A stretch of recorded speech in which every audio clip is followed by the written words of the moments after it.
안녕하세요. 최신 간호 국가시험 모의고사 3회 기초 같이 학습해 보도록 할게요. 1번부터 보시면 배란이 계산하는 문제죠. 월경 예정일로부터 역으로 환산해서 제12에서 16일째가 배란일이 되시겠어요. 그리고 이때는 기초 체온이 상승하실 수 있고 점액의 점도가 묽어지고 질의 폐하가 상승될 수 있죠. 두 번째는 태아의 운동이 가능하고 일정한 온도 유지와 분만 시 산도를 깨끗이 한다. 역할을 하는 거는 양수가 되실 수 있죠. 가장 큰 기능이 이제 외부 자극으로부터 태아를 보호하는 역할을 하는 거고, 파수가 일어남으로 인해서 분만 시에 산도를 깨끗하게 윤활하는 역할을 하실 수 있겠어요. 양수 색깔이 검거나 암록색인 경우는 태아가 산소 결핍으로 스트레스를 받아서 항문 조인근이 이완되고 이로 인해서 양수 내 태변이 배설돼서 색깔이 이렇게 나타나실 수가 있죠. 그 밖에 구성물도 살펴보시면 난막이 있어요. 태아를 둘러싼 이중막이죠. 탈락막하고 양막이 있고 탈락막은 모체 쪽, 양막은 태아면이 되시겠어요. 태반은 임신 3개월에 완성이 되고 호흡, 호르몬 분비, 배설, 면역, 보호 역할을 하실 수가 있죠. 제대는 총 3개의 혈관이 있고 제대동맥 2개, 제대동맥 1가 되시겠어요. 혈액과 영양, 노폐물을 옮겨주는 기능을 하실 수 있죠. 3번은 분만 2기에 해당되는 기준을 물어보고 있는데요. 완전 계대로부터 태아가 만출되기까지를 2기라고 보실 수 있죠. 이때 간호로는 신생아가 나오기 때문에 신생아 간호, 신생아를 배출하기 위해서 복압 올리시는 거 필요하고 회음부에 이제 열상을 방지하기 위해서 절개를 시행하실 수 있죠. 분만 1기는 규칙적인 자궁 수축부터 해가지고 경관이 완전 개대될 때까지라고 보실 수 있고 이때 태아의 심음을 집중해서 관찰을 해주셔야 되겠어요. 분만 3기는 태아 만출부터 태반이 만출되기까지죠. 그래서 이때 열상을 지속적으로 확인하시고 출혈이 있는지 지속 보시는 거 필요하죠. 분만 4기는 태반 만출부터 만출 후 한두 시간까지 라고 보시면 되겠고 회복기죠. 출혈이라든지 그 밖에 합병증, 소변 배출 뭐 이런 것들을 관찰하시는 거 필요하실 수가 있죠. 4번 DTP 접종으로 예방 가능한 질병 3가지죠. 디프테리아, 파상풍, 백일해 되시겠어요. MMR은 홍역, 유행성 이하선염, 풍진 이렇게 3가지 질병 예방 가능하시죠. 5번은 에릭슨의 발달 과업인데 신뢰감이 형성되는 시기 어디냐? 영아기죠. 영아기는 신뢰대 불신감이 발달 과업이 되시겠어요. 6번에는 주의력 결핍, 가행 행동장애 아동을 위한 간호예요. 무조건적인 칭찬을 하시면 안 되고 잘한 것에 대해서 긍정적으로 칭찬해 주는 거 중요하시고 정서적으로 긴장감을 좀 줄여주시는 것도 필요하시겠어요. 7번은 대천문에 대해서 나와 있는데요. 두정골과 접도골 사이에 위치를 하고 있고 다이아몬드형이죠. 12에서 18개월에 다치실 수 있겠어요. 소천문은 두정골과 후두골 사이에 있고 삼각형 모양이죠. 6에서 8주 사이에 다치실 수 있겠어요. 8번은 앞에서 양수에서 살펴봤듯이 분만 중에 양수색이 암록색인 거는 태아가 산소결핍으로 항문 조인근이 이완돼서 태변을 배출해 가지고 색이 암록색을 띠실 수가 있는 거죠. 9번은 이제 태어난 지 2시간이 된 미숙아가 호흡곤란과 흉부 함몰이 나타났다. 이거는 이제 호흡곤란, 흉부의 함몰은 저산소 증상이라고 보실 수 있죠. 그래서 보기 중에서는 기도 확보를 하고 기관지 분비물을 제거하는 거, 그리고 산소 요법을 시행하는 거 이런 것들이 필요하실 수가 있죠. 그리고 미숙아라 하면 37주 이전에 출생한 아이들을 미숙아라고 할 수가 있고 호흡이라든지 체온, 감염, 영양간호를 신경 써 주셔야겠어요. 10번에는 개두술 받은 환자 머리 부분에 침상을 올려주는 이유는 뇌압을 상승 예방하기 위해서죠. 그래서 두부 손상 환자도 마찬가지로 머리를 30도 정도 올려주시는 중재에 필요하실 수 있죠. 11번에 입원 환자가 자신의 검사 결과에 대해서 질문할 때 간호조무사는 행동으로 옳은 것인데요. 이건 직업윤리에 관한 거고 자신의 이제 업무가 어디까지인지 적절성을 파악하는 거 중요하실 수가 있죠. 그래서 검사 결과나 수술 결과 이런 결과를 설명하는 거는 간호사나 의사의 역할이기 때문에 담당 간호사에게 상황을 보고하시는 거 적절하실 수 있죠. 12번은 백내장이나 녹내장 수술 직후 꺼즈 안대를 수술한 눈꺼풀 위에 밀착시켜서 붙이는 이유는 뭐냐? 안구의 운동을 최소화하기 위해서죠. 이 백내장, 녹내장 같이 이제 안구를 수술하신 분들은 수술 직후에 절대 안정을 하시고 안구 움직임을 좀 줄이시는 거 필요하죠. 그리고 수술하지 않은 쪽으로 돌아 누워서 안압이 상승하지 않게 하시고 안압 상승하는 행위인 뭐 기침, 코 풀기 이런 것들도 금해 주시는 거 필요하실 수 있죠. 13번은 분만 중인 인부에게 효과적인 호흡 방법을 교육시키는 목적인데요. 이 라마즈 호흡 같이 이런 것들 호흡을 교육하는 거는 산소 소모량을 감소시키고 주의를 분산시키고 태아와 인부에게 산소를 공급하고 진통을 완화하기 위한 목적으로 사용하실 수가 있죠. 그 14번에는 수혈을 받은 환자가 요통, 두통, 오한을 호소했다. 이건 부작용이죠. 이 수혈 부작용이 발견됐을 시에는 즉시 보고하는 거 필요하실 수가 있겠죠. 15번은 손끝이나 입술, 발가락 등의 신체의 말초 부위가 파란색을 띠는 청색증의 발생 원인이에요.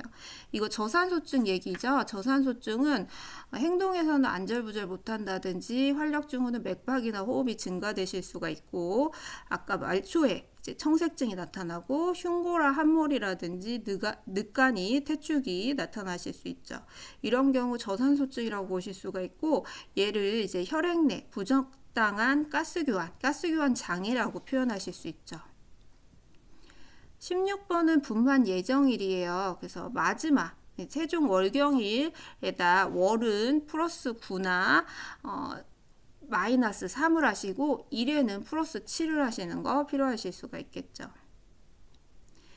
17번에 당뇨병 발관리에 관한 내용인데요.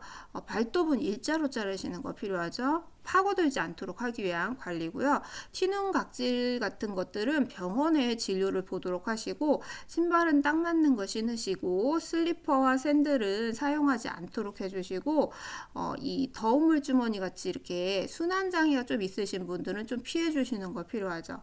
그 밖에도 발가락 사이는 건조하게 유지하시는 거 필요하시고 발 전체가 건조한 경우에는 로션을 바르실 수 있겠어요. 18번에 분만 시에 아두가 골반에 통과할 수 있느냐를 결정하는 데 중요한 경선은 자골극 간 경선이 되시겠어요. 9.5cm 이하일 때 수술을 하실 수가 있죠. 그 제왕절개술 이제 태아나 모체의 요인을 살펴보시면 태아는 거대아라든지 제대 찰출이 있는 경우 제왕절개를 하셔야 되고 모체 측은 산전 출혈이라든지 유도 분만에 실패했을 시 아두 골반의 불균형, 골반 협착이 생겼을 때 제왕절개술 시색을 하실 수 있는 거죠. 19번은 열사병의 의식을 잃었다. 대처 방법이죠. 얼음물 마사지하는 게 적절하실 수 있죠.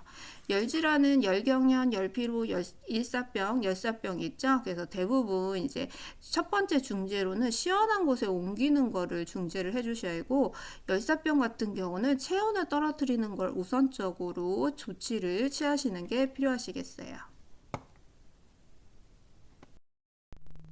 20번은 투약 지침이죠.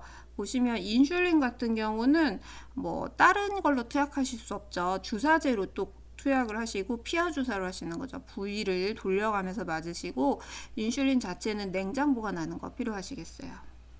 좌약은 실온 보관하고요. 삽입하시면 10에서 15분 후에 배변을 볼 수 있도록 지도하시는 거 필요하죠. 강심제는 활력증후 중에서 맥박의 변화가 있기 때문에 60회 이하인 경우에 투약하지 않으시는 게 좋겠고요. 몰피는 호흡을 억제하기 때문에 12회 미만일 경우에는 투약하지 않도록 하시는 거 필요하죠. 그리고 이뇨제인 경우에는 칼륨 배출을 촉진시키기 때문에 저칼륨 혈증인지를 관찰하시고 투약하시는 것도 필요하시겠어요.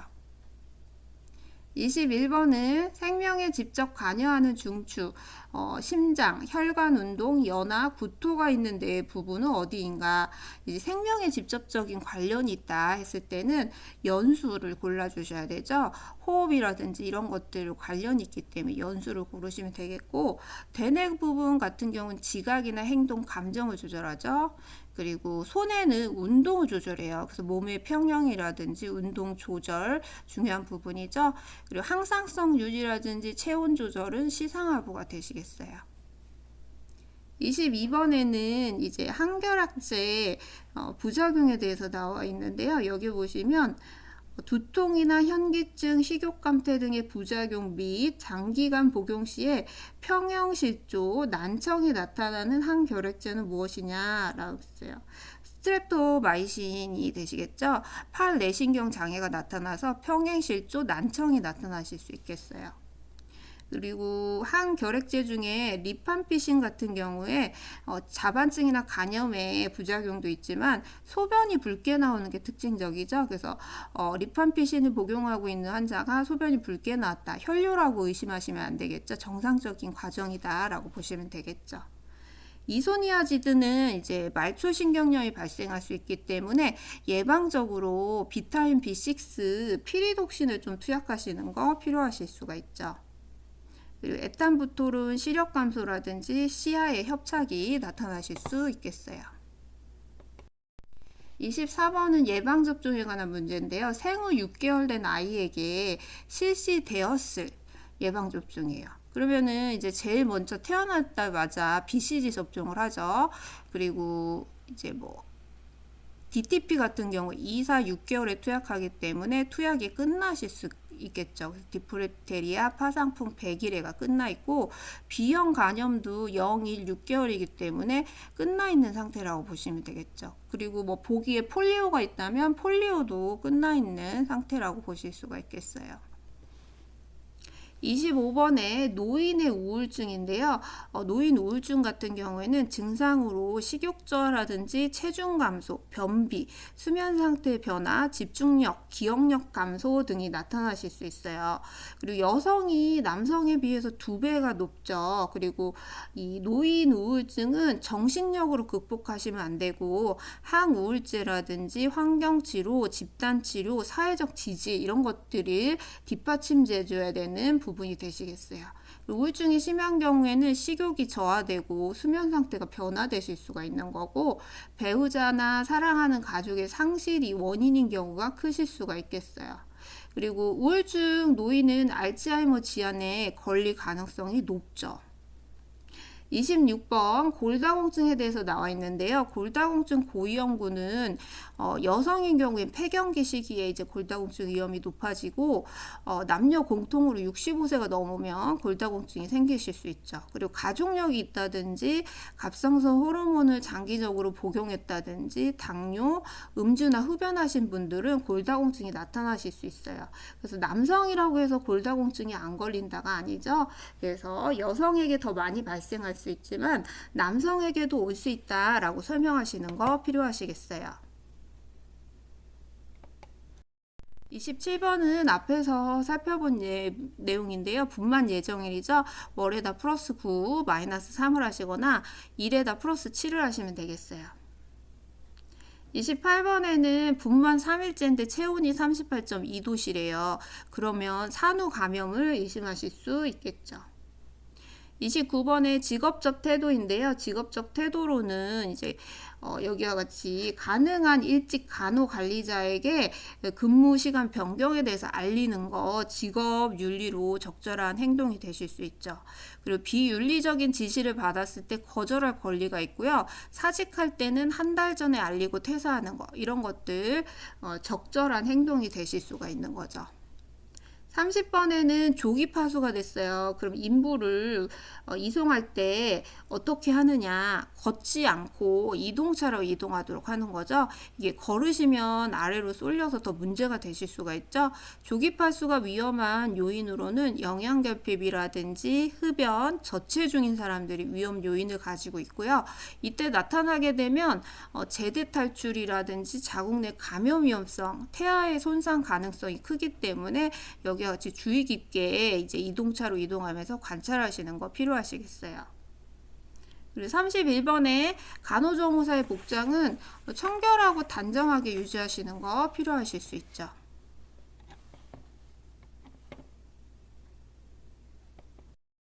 32번은 한방의 약재에 대해서 물어보는 문제인데요.